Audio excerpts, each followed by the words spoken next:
Hello everyone, bringing you a video today looking at the Canadian 1949 pattern bush uniform, specifically the bush jacket and trousers from the set. There's also an associated shirt and field cap as well, which I don't yet have examples of. I'll perhaps make a part 2 to this if I do manage to pick up a cap and shirt.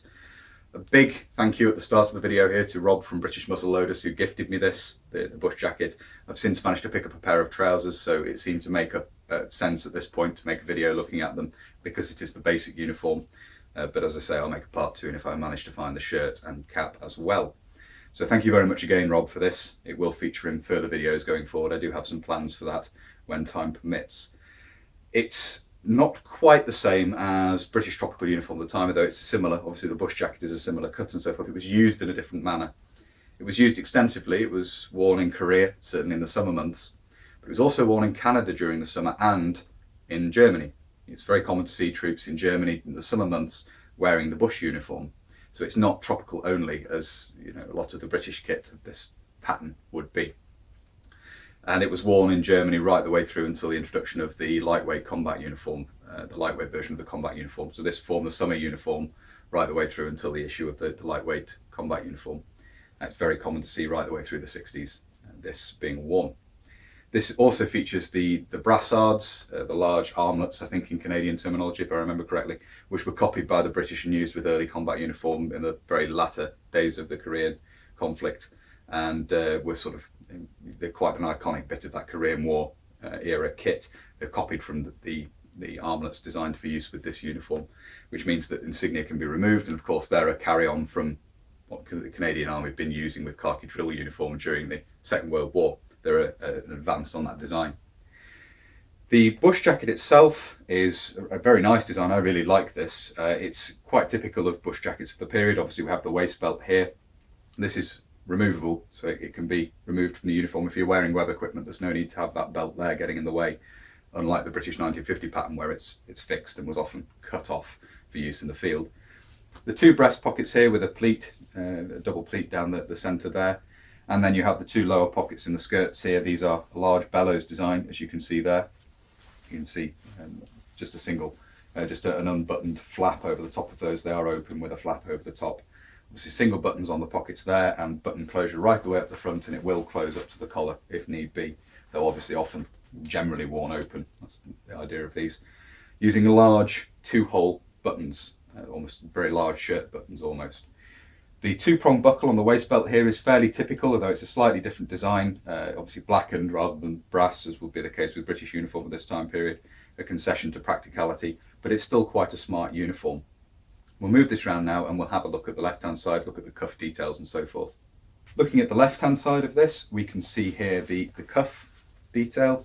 There is a gusset here in the cuff. If I open this up, you can see there is a gusset in there. There are two buttons sewn on to allow adjustment there, so you can have it loose or tighter, buttoned in there, which is a nice feature. The epaulette up on the shoulder there, as you can see, and just up to the, just buttons down with the same type of button. All the buttons are a standard size, which makes sense, and it buttons just up to the collar there, as you can see. Just turn the collar up there, you can see the details of the collar's construction there. We lift the arm up here, you can see a little bit more detail of the side here. You have a loop through which the waist belt fits, and you have ventilation holes worked in under the arm there, as you can see, 3 of them underneath the arm there. So just another little feature of the design there. We'll move this around now and have a look at the back.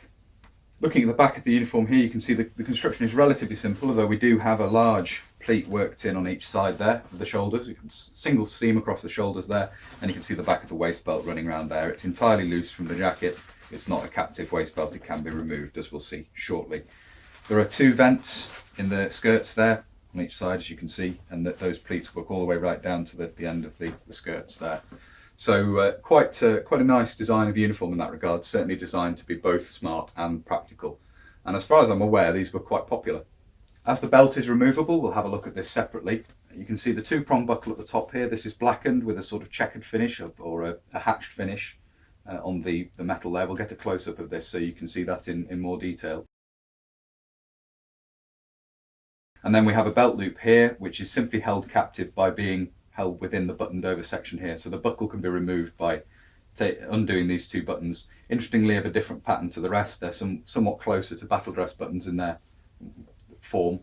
And then there is a loose belt loop here, which is just held in place by these two buttons within this loop, which contains the buckle as well, and holds the buckle on the end there. The buckle is, of course, just passed through two stitched eyelets in the end there. At the other end of the belt, we have four stitched eyelets, four sets of stitched eyelets, obviously one for each prong on the two-prong buckle, and that's it. It's a very, very simple design, just made in the same material as the jacket. So here we have it turned inside out, and you can see various details of the construction here. You've got the darts coming down from the collar here, and then worked in at the waist to draw the waist in and give that smarter waisted appearance. And we have the marking here down in the skirts, which we'll have a look at in detail now. Get a close-up of this.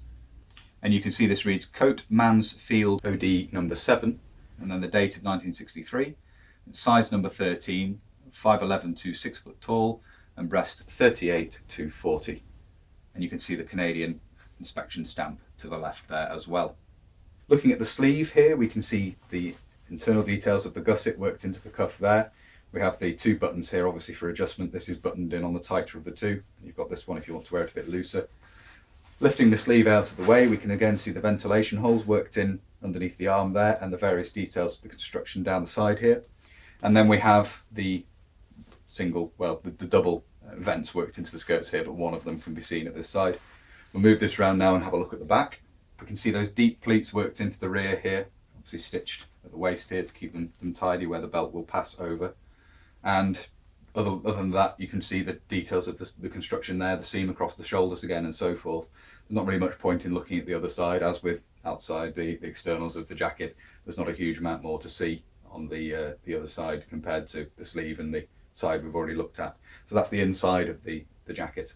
So here we can see the trousers for the uniform, and these are faded. You can see the difference in colour between the essentially unissued jacket there and these. They've faded down to more of a typical grey-green as seen on tropical clothing at the time.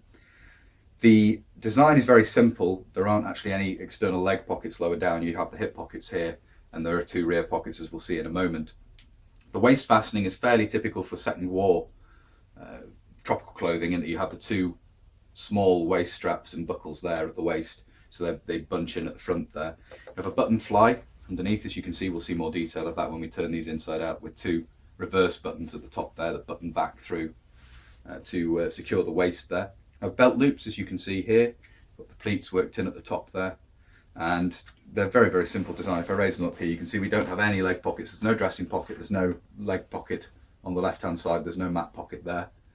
And we'll just turn these around now and have a look at the back. You can see we have a single centre belt loop there and two rear pockets. Now these of course use the Canadian metal buttons that were used on battle dress during the Second World War, and were used on post-war battle dress as well, and then they were used on the trousers of this uniform. So we'll have a look at this in detail here. These are the progenitor of the later Canadian buttons used on combat uniform, which would of course end up being used on British Soldier 95 uniform, and are becoming quite pervasive in military kit today. They have a pin through the centre rather than having 4 or 2 holes, which means that the thread is not sawn through by the metal edges of the buttons. Quite an effective design, and as I say, these would lead on to the plastic examples used on Canadian combat uniform and then on Soldier 95. A very good design in that regard, a sensible design for military clothing. Just a very simple pair of green drill trousers. We'll have a look at the inside of these now just to show you the construction and so forth. You can see the inside here with the two hip pockets worked in there. We've got the inside of the button fly there, as you can see how that works. We have the button fly all the way up, and then the reverse buttons at the top there, the button back through the waistband. And there's not a whole lot more to see there really. They're very simple construction. If we turn them around and look at the back, you can see the two bags for the rear pockets there. There's no markings or anything in these. There's no label, or the ink stamp I assume has been washed out through use. Which is a shame, but they are what they are. These are the trousers from the bush uniform. So there we are, that's the trousers, inside and out. So there we are. I hope you found it interesting looking at this. As I say, I really like the Canadian bush uniform this time period. I'd like to complete the set if possible going forward, but for the moment I have the jacket and trousers, which is a very nice thing to have. And thank you once again to Rob from British Muzzleloaders for gifting me this. And obviously I've managed to find the trousers in the interim, so it's nice to have this basic set of uniform together. If you've enjoyed this and you'd like to see more of this sort of thing, then please do consider subscribing to the channel if you haven't already. And whether you're newly subscribing or you've previously subscribed, please do make sure you hit the little bell with the notification button down below. That will of course alert you when I upload future videos. If you really like my uploads and you would like to support the channel, you can. Both Patreon and PayPal are linked down below. And a huge thank you as ever to everybody who supports the channel using those two methods. I really appreciate it, as I always say. If you'd like to follow the channel on social media, you can. Facebook, Instagram and Twitter are all linked down below. And if you'd like to get in touch but you don't really use social media, there is of course an email address down there as well. But that's everything for this video. So until next time, bye for now.